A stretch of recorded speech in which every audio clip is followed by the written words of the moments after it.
نحمد ونصلي ونسلم على رسوله الكريم أما بعد فأعوذ بالله من الشيطان الرجيم بسم الله الرحمن الرحيم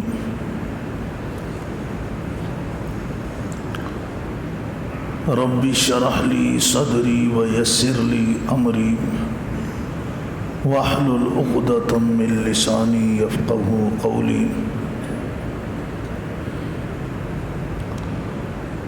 أم حسبتم أن تتركوا ولما يعلم الله الذين جاهدوا منكم ولم يتخذوا من دون الله ولا رسوله ولا المؤمنين وليجا والله خبير بما تعملون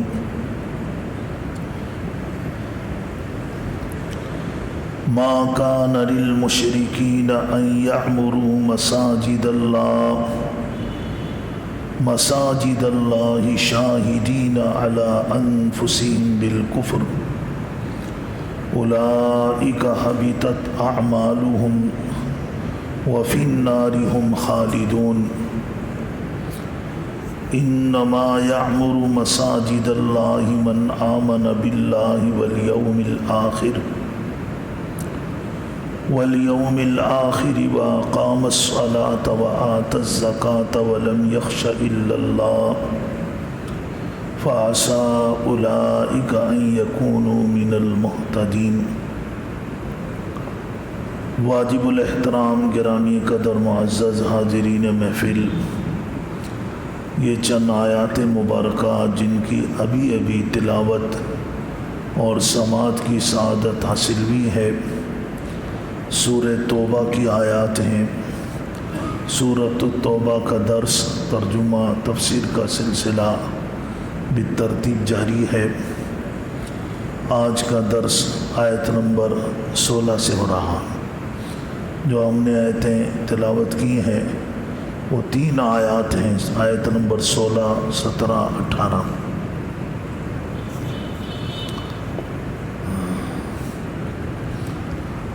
سورہ توبہ کے درس میں جو دوست باقاعدہ بیٹھ رہے ہیں ان کے علم میں ہے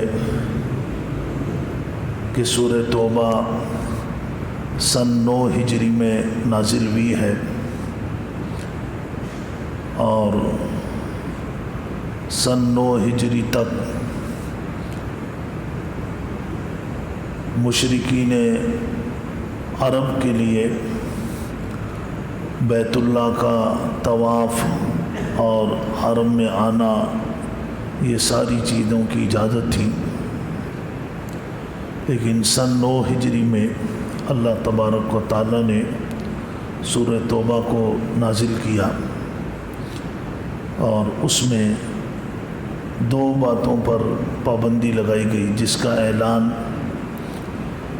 حضرت ابوبکر صدیق رضی اللہ تعالیٰ عنہ کی معیت میں حضرت علی رضی اللہ تعالیٰ عنہ نے کیا، اور یہ اعلانات مینا میں اور عرفات میں سن 9 ہجری میں جو حج ہوا اس حج کے موقع پر کیے گئے۔ ایک اعلان یہ تھا کہ اس سال کے بعد کوئی مشرکانہ طریقے پر حج نہیں کرے گا، اور دوسری بات جو خاص طور پر اس میں تھی وہ یہ تھا کہ بیت اللہ کا طواف کوئی برہنہ ہو کر، کپڑے اتار کر بیت اللہ کا طواف نہیں کرے گا۔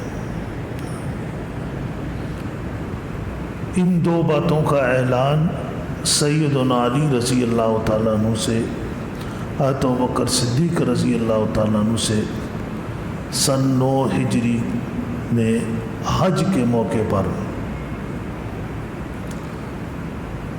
مینا میں اور عرفات میں کرایا گیا، اور اس کے ساتھ ساتھ سورہ توبہ کے اندر اللہ تبارک و تعالیٰ نے مشرکین کے ساتھ جو مسلمانوں کے معاہدے تھے ان میں سے اکثر قبائل نے معاہدوں کی خلاف ورزی کی تھی، تو ان سے معاہدے ختم کیے گئے اور انہیں 4 مہینے کی مہلت دی گئی کہ 4 مہینے اسلامی تعلیمات پر غور و فکر کریں، مسلمان ہو جائیں، اگر مسلمان نہیں ہوتے تو پھر عرب کی سرزمین چھوڑ کر کہیں اور چلے جائیں۔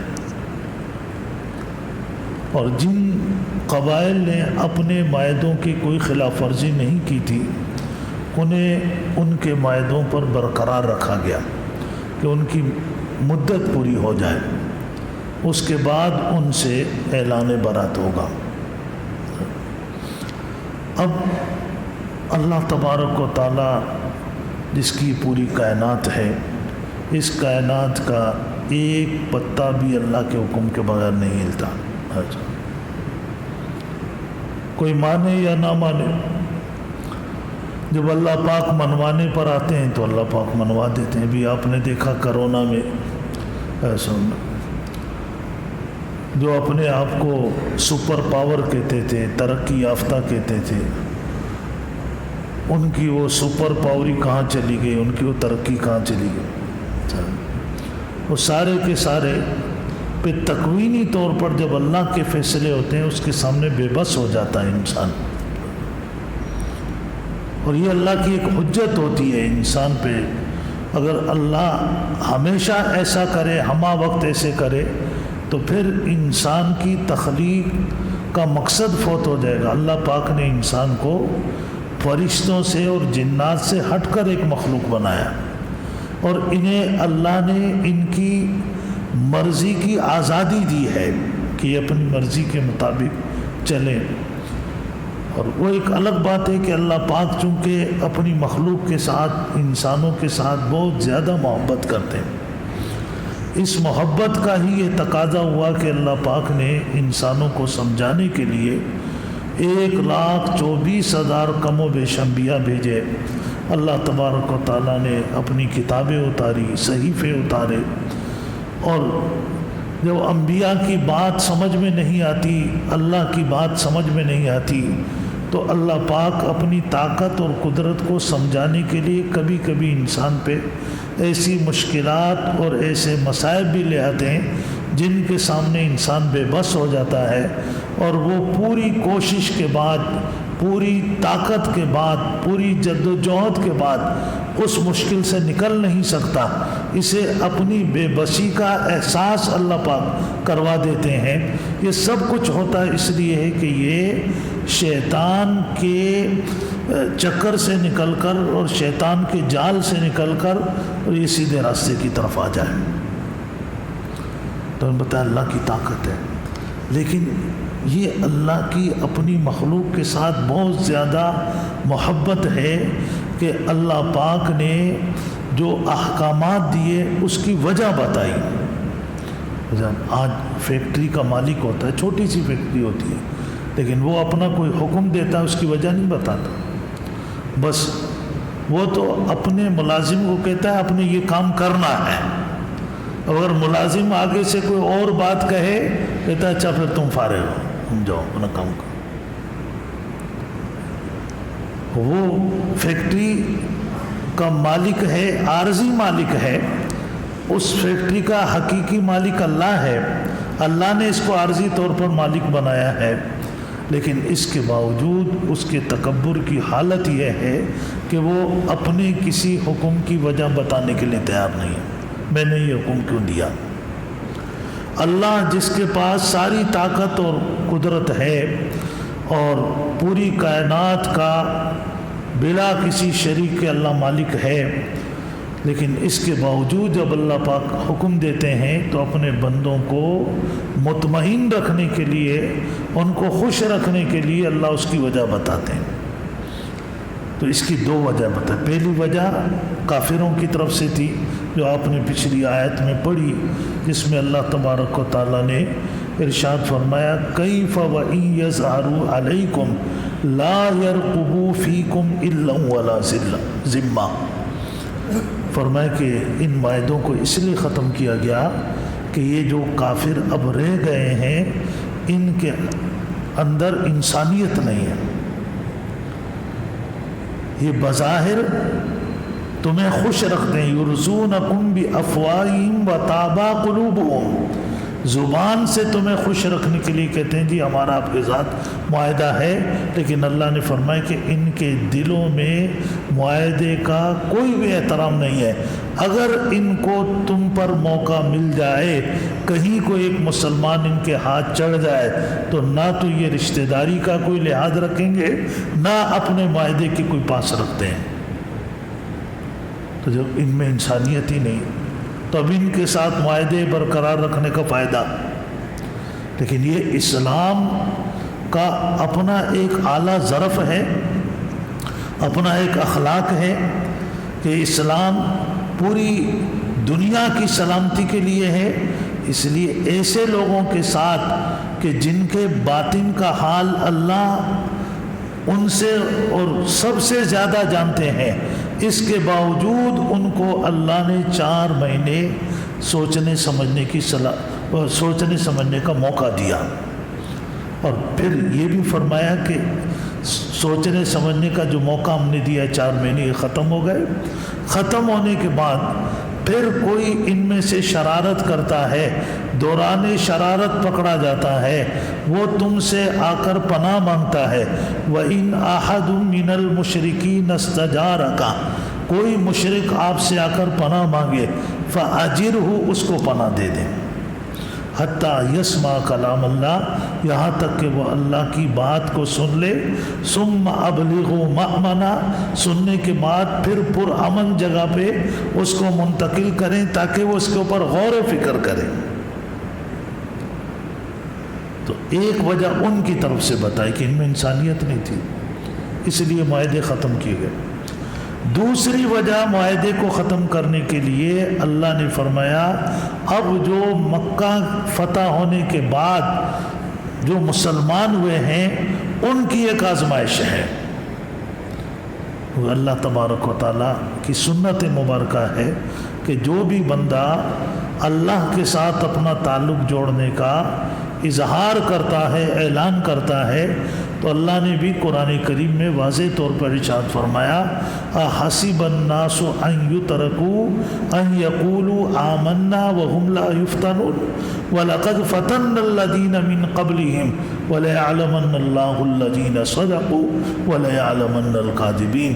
سورۃ العنکبوت میں ارشاد فرمایا کیا لوگ یہ سمجھتے ہیں کہ ہم نے کلمہ پڑھ لیا اور ہم نے اللہ کے ساتھ اپنے تعلق کو جوڑنے کا اعلان کر دیا، اب ہمیں اللہ پاک آزمائیں گے نہیں؟ فرمائے کہ یہ سوچ ان کی غلط ہے، آزمایا جائے گا۔ لیکن ان سے پہلے بھی کسی بھی دور میں کسی نے بھی اللہ کے ساتھ اپنا تعلق جوڑنے کا اعلان کیا ہے تو اللہ نے اس کو آزمایا ہے۔ ان رازوں کو سمجھنے کی بھی ضرورت ہے، جو سمجھتے نہیں ہے وہ پھر شیطان کا شکار ہو جاتے ہیں۔ جب تھوڑی تکلیف آئے گی تو شیطان ہی کہے گا دیکھا تم نماز بھی پڑھتے ہو، کلمہ بھی پڑھتے ہو، مسلمان بھی ہو، یہ پریشانی تم پہ آ رہی۔ لیکن اس وقت یہ ذہن جائے کہ یہ میرا رب مجھے آزما رہا ہے، وہ میری پریشانی کے دور کرنے پر مکمل قادر ہے، اس کے کلمہ کن سے میرے تمام کام بن جائیں گے۔ لیکن اس وقت میں ایک آزمائش کے مرحلے سے گزر رہا ہوں۔ حضرت بلال رضی اللہ تعالیٰ عنہ جب ان پر کافر بھاری چٹان لا کر ان کے سینے پہ رکھتے تھے اور نیچے انگاروں کے اوپر ان کو لٹاتے تھے تو ان کی زبان سے نکلتا تھا احد احد احد، اللہ ایک ہے۔ تو کوئی آ کر کہتا تھا یار ان کافروں سے جان چھڑانے کے لیے آپ بس اتنا کہہ دیں کہ جی بھائی جو تم کہہ رہے ہو یہ صحیح ہے، یہ تمہیں چھوڑیں گے، پھر یہاں سے بھاگ کے چلے جاؤ کہیں، پھر وہاں احد احد کرتے رہنا، یہاں سے تو جان چھوڑا لو۔ انہوں نے کہا نہیں، ایک دفعہ بھی نہیں کہوں گا، اس لیے کہ جس طرح فرمایا کہ تم لوگوں میں سے کوئی بندہ بازار میں جاتا ہے، مٹی کا برتن خریدتا ہے، وہ مٹی کے برتن کی کیا قیمت ہے اور کیا اس کی ویلیو ہے، لیکن اس کے باوجود وہ اس کو ٹھوک بجا کر دیکھتا ہے کہ کہیں ایسا نہ ہو کہ جب میں اس کو قیمت دے کر گھر لے جاؤں اور وہاں میں اس میں پانی ڈالوں اور یہ لیک ہو جائے اور میرا سارا پانی بہنے لگ جائے اور میرے کسی کام کا نہ ہو۔ تو اس طرح اللہ بھی اپنے بلال کو آزما رہا ہے، اللہ نے مجھے بلندیوں پر پہنچانا ہے تو اللہ بھی اپنے بلال کو ٹھوک بجا کے دیکھ رہا ہے کہ بلال آگے چل کے لیک نہ ہو جائے۔ تو پھر اللہ نے کتنی بلندیاں عطا فرمائی، دنیا بھی سمٹ کر ان کے قدموں میں آ گئی۔ تو بہرحال اللہ نے فرمایا ان حسبتم ان تترکوا، کیا تم یہ سمجھتے ہو کہ تمہیں ویسے ہی چھوڑ دیا جائے؟ یہ کن کو کہا جا رہا ہے؟ جو فتح مکہ کے بعد مسلمان ہوئے۔ وَلَمَّا يَعْلَمِ اللَّهُ الَّذِينَ جَاهَدُوا مِنْكُمْ، اور نہیں جانا اللہ نے ابھی تک تم میں سے ان لوگوں کو جنہوں نے جہاد کیا۔ وَلَمْ يَتَّخِذُوا مِن دُونِ اللَّهِ وَلَا رَسُولِهِ وَلَا الْمُؤْمِنِينَ وَلِيجًا، اور ان لوگوں کو کہ جنہوں نے اللہ اور اس کے رسول اور اہل ایمان کے علاوہ سب سے دلی دوستی ختم کر دی۔ لیکن یاد رکھو واللہ خبیر بما تعملون، یا نہ جاننے کے مفہوم کو بھی سمجھو۔ ویسے اللہ تمہارے ایک ایک کرتوت کو، تمہاری ایک ایک ادا کو، تمہارے ایک ایک عمل کو جانتا ہے، تمہاری ایک ایک بات کو سنتا ہے، لیکن یہاں نہ جاننے کا مطلب یہ ہے کہ اللہ لوگوں کے سامنے اس بات کو ظاہر کرنا چاہتا ہے کہ جو نئے مسلمان ہوئے ہیں یہ کتنا دین کے لیے اب قربانی دے رہے ہیں۔ کیونکہ حضور اکرم صلی اللہ علیہ وسلم کی دعوت سے میں دیکھو آپ سے جو بات کرتا ہوں نئی بات نہیں کرتا ہوں، نئی بات ایک تو ہے ہی نہیں میرے پاس، اور دوسرا اس لیے بھی نہیں کرتا ہوں کہ آپ کو سمجھنے میں کوئی مشکل پیش نہ آ جائے، باتیں ساری پرانی ہیں۔ دیکھیں نبی کریم صلی اللہ علیہ وسلم کی جب دعوت چلی ہے تو دعوت سے مختلف قبائل میں کچھ لوگ مسلمان ہوتے تھے، کچھ کافر ہوتے تھے۔ ایک گھرانے کے اندر باپ مسلمان ہے تو بیٹا کافر ہے، بیٹا مسلمان ہے تو باپ کافر ہے۔ یہ ایک سلسلہ رہا، آخر تک رہا۔ تو اب ایک جب انسان مسلمان ہو جاتا ہے، کلمہ پڑھ لیتا ہے، تو اب کلمے کا تقاضا ہے کہ وہ سب سے زیادہ محبت اللہ سے کرے، پھر اس کے بعد محبت اللہ کے رسول سے کرے، اس کے بعد محبت اہل ایمان سے کرے، وہاں محبت کرے، وہاں اپنی وفاداریاں جوڑے، جہاں محبت کرنے کے لیے وفاداریاں برقرار رکھنے کے لیے اللہ اور اس کا رسول کہہ رہا ہے، اور ادھر سے اپنی محبت کو ختم کر دے، وفاداریاں ختم کر دے جہاں سے ختم کرنے کے لیے کہا جا رہا ہے۔ تو ایمان کا تقاضا ہے اللہ سے محبت، اللہ کے رسول سے محبت، اہل ایمان سے محبت، اہل ایمان کے مفادات کا تحفظ، یہ ایمان کا تقاضا۔ دوسری طرف خون کے رشتے ہیں، خون کے رشتوں کی محبت انسان کے اندر فطری طور پہ اللہ نے رکھی ہوئی ہے، خون کے رشتوں کی طرف انسان کا میلان طبعی اور فطری طور پر ہوتا ہے۔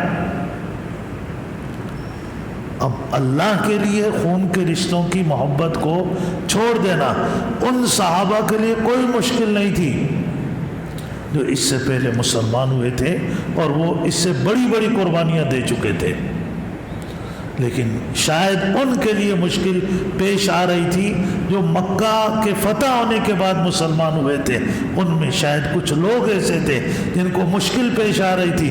اللہ نے فرمایا کہ اب وہ یہ سمجھیں کہ جب تک یہ مشکل اندر سے ختم نہیں کریں گے تو کیا وہ یہ سمجھتے ہیں ان کو ایسے چھوڑ دیا جائے گا؟ اس مشکل کو ختم کرنا ہوگا۔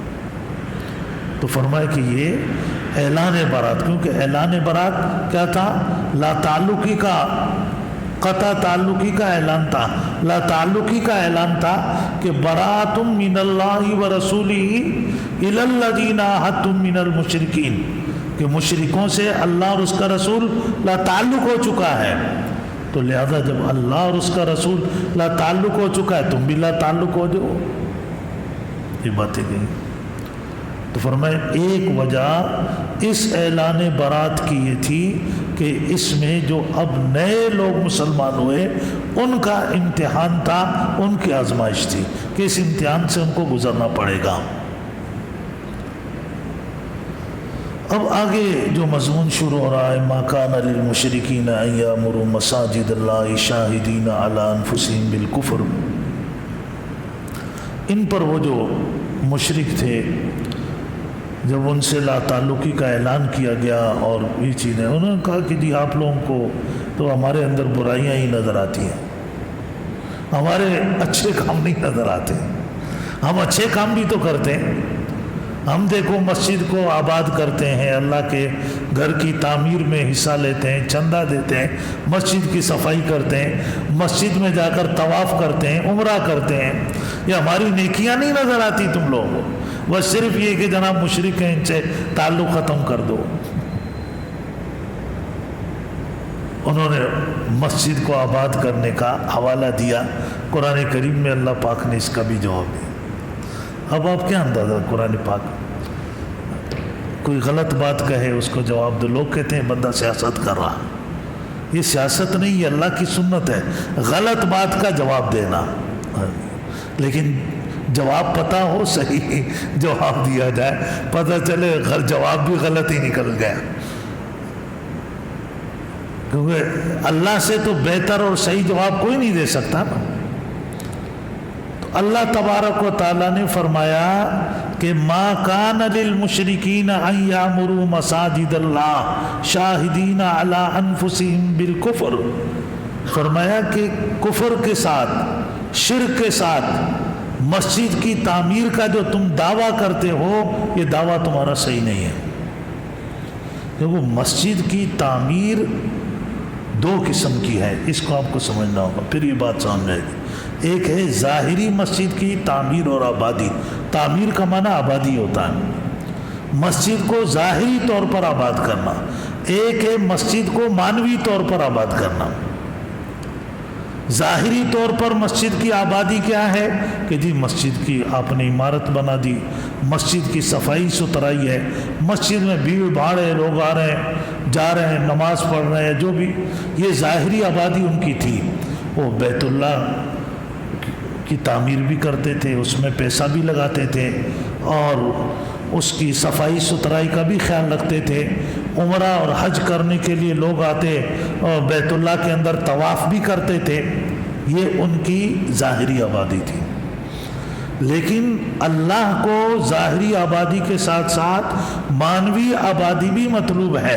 معنوی آبادی کیا ہے کہ مسجد کے اندر ہدایت و رشد کی باتیں ہوں، لوگوں کو اللہ اور اس کے رسول کا حکم اور اس کی تعلیمات لوگوں کو بتائی جائے کہ وہ پھر مسجد کے اندر آئیں، نماز پڑھیں تو اللہ اور اس کے رسول کی تعلیمات کے مطابق پڑھیں، وہ عمرہ کریں تو اللہ اور اس کے رسول کی تعلیمات کے مطابق کریں۔ زندگی کے اور شعبوں کے لیے بھی مسجد کے اندر لوگوں کو ہدایت اور رشد کی تعلیم دی جائے۔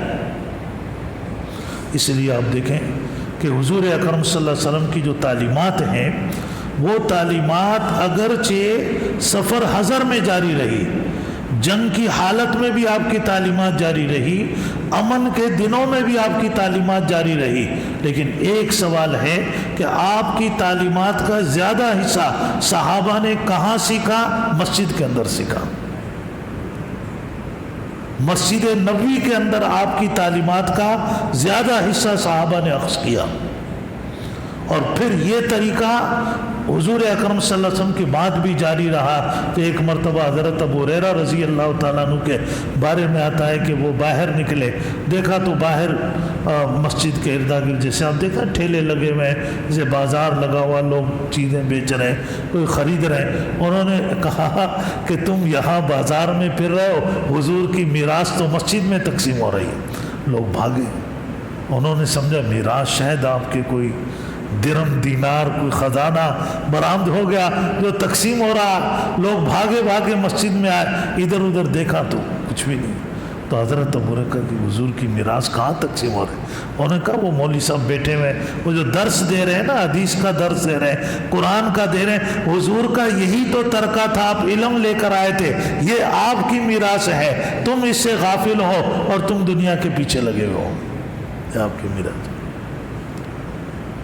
تو مسجد کی آبادی یہ ہے کہ لوگوں کو دین کا علم اور دین کی تعلیم دی جائے۔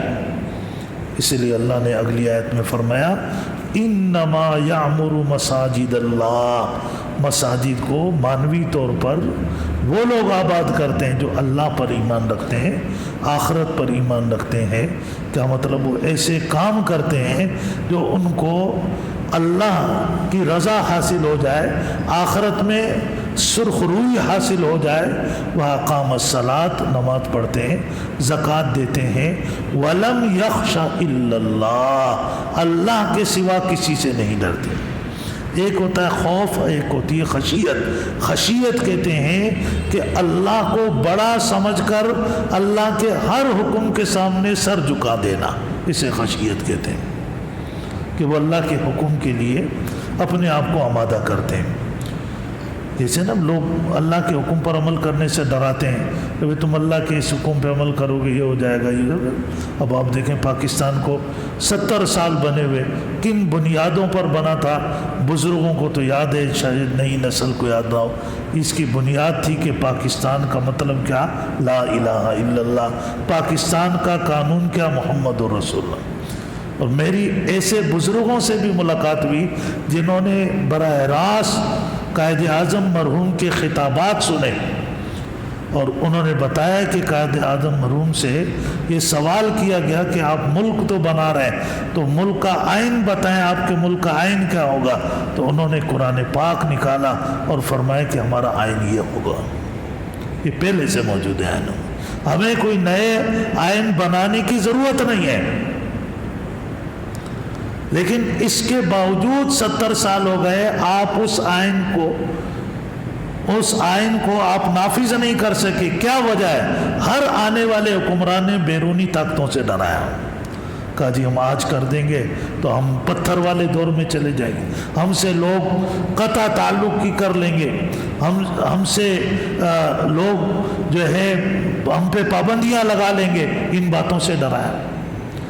اللہ کے حکم پر عمل کرنے کے لیے آپ نے دنیا کے ہر خوف کو نکالنا ہوگا اور اللہ کی رحمتوں کو، برکتوں کو سامنے رکھنا ہوگا کہ جب ہم اللہ کے حکم پر عمل کریں گے تو اللہ پاک آسمان سے اترنے والے قطروں کو موتی بنا دے گا اور زمین سے نکلنے والے ذرات کو سونا بنا دے گا۔